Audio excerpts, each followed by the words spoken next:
ರಾಷ್ಟ್ರ ಸಂವಿಧಾನಕ್ಕೆ ನೀನೆ ಶಿಲ್ಪಿಯು ದಾರಿದೀಪವು ನೀನೆ ಕಲಿಸಿಕೊಟ್ಟೆ ಸಮಾನತೆಯನು ಏಕತೆಯನು ರಾಷ್ಟ್ರ ಸಂವಿಧಾನಕ್ಕೆ ನೀನೆ ಶಿಲ್ಪಿಯು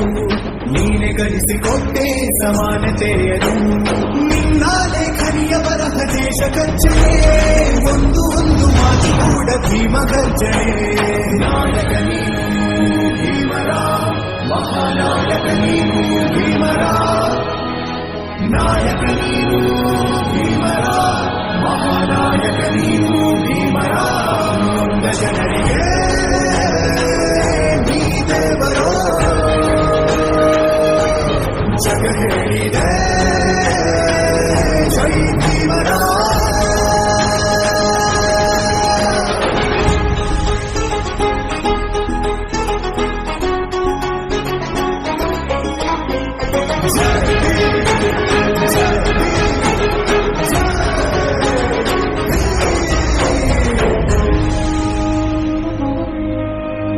ಸಂಕಟದಲ್ಲಿ ಬಂದೆ ಆಗಿ ಆಧಾರ ನಿನ್ನಿಂದ ಅಸಮಾನತೆ ಈಗ ದೂರ ಸಂಕಟದಲ್ಲಿ ಬಂದೆ